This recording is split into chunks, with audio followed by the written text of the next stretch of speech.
ये अफसोस की बात है। केसीआर साहब का सपना था कि गरीब से गरीब आदमी, उनकी औलाद अच्छी से अच्छी तालीम हासिल करे। उसके लिए उन्होंने जैसा तेलंगाना बनने के बाद बीआरएस पार्टी पावर में आई, उन्होंने एक दिन का सर्वे करवाया था पूरे तेलंगाना में।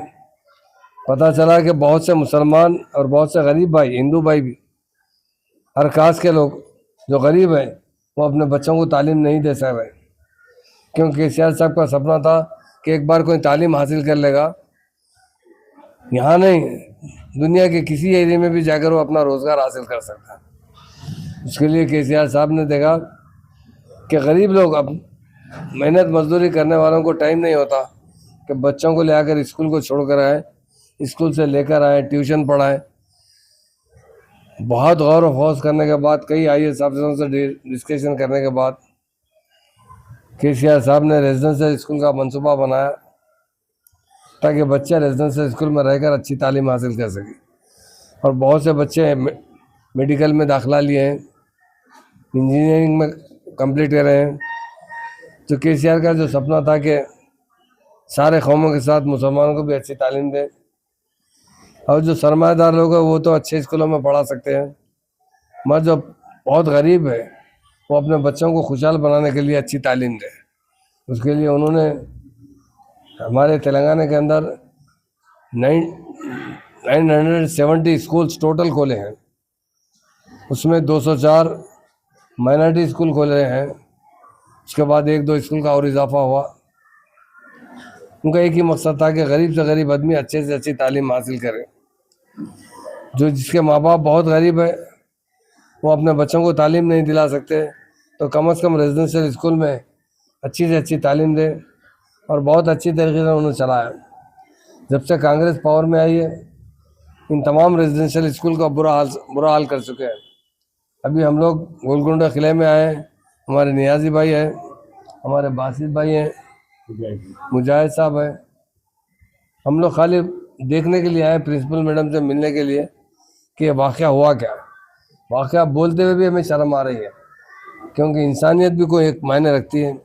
एक बच्ची यहाँ की गोलकुंडा रेजिडेंशियल स्कूल, जो जहाँ टेम्ब्रिज के नाम से चलता है, intermediate first year second year की तालीम दी जाती है। ये बच्ची, एक लड़की यहाँ की फर्स्ट ईयर में दाखिला ली थी, सेकेंड ईयर के अंदर वो प्रेग्नेंट हो गई। ये स्कूल की कोताही यहाँ का वार्डन की, प्रिंसिपल की, मैडम की, और 1-2 नहीं, वो पूरे प्रेगनेंसी जो है 9 महीने तक रही है। और 2 दिन पहले यहाँ उसी की डिलीवरी भी हुई, और उस बच्चे को, मासूम बच्चे को, डिलीवरी के साथ ही छत से ऊपर से बिल्डिंग से नीचे फेंक दिया गया। रोड पे चलने वाले देखे कि मासूम बच्चा नीचे गिरा हुआ है और मर चुका है। देखने के बाद किसका बच्चा है, जब तहक़ीक़ात किए गए तो पता चला ये स्कूल की एक लड़की का बच्चा हुआ। बच्चा देने के बाद उसने उस बच्चे को ख़त्म भी कर दिया और ऊपर से भी फेंक दिया। ये हुकूमत की मुकम्मल नाअहली है। हम लोग यहाँ पर आए, आप सब देखते हैं मीडिया के भाई दरवाजे को लॉक करे, और ये लोग दरवाजे को लॉक रखे हैं, खोल रहे नहीं, ताकि हम इस बारे में मालूमात करने के लिए आए थे। तो ख़ास तौर से टेम्ब्रिज के जो चेयरमैन होते हैं, जो हमारे माइनॉरिटी मिनिस्टर है अजहरुद्दीन साहब, उसी तरह वाइस चेयरमैन फ़हीम कुरैशी साहब हैं, इनसे मैं पूछना चाहता हूँ, अरे आप लोग ओहदों पे बैठे, कम से कम इंस्पेक्शन तो कीजिए, ऑफिसरों पे सख्ती तो बरतिए।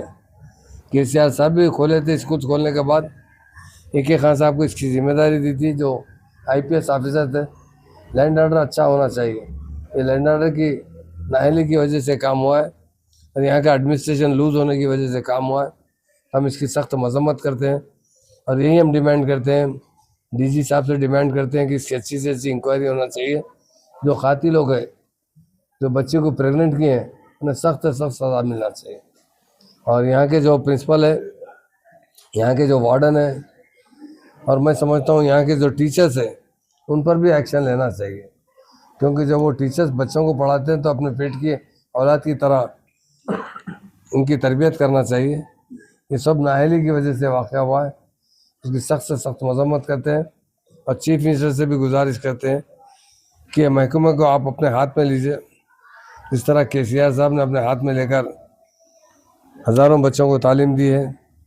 और ख़ास तौर से कभी भी 40 साल कांग्रेस ने यहाँ पर हुकूमत की, तेलुगु देशम ने 17 साल हुकूमत की, कभी भी ऐसे रेजिडेंशियल स्कूल खोले नहीं गए।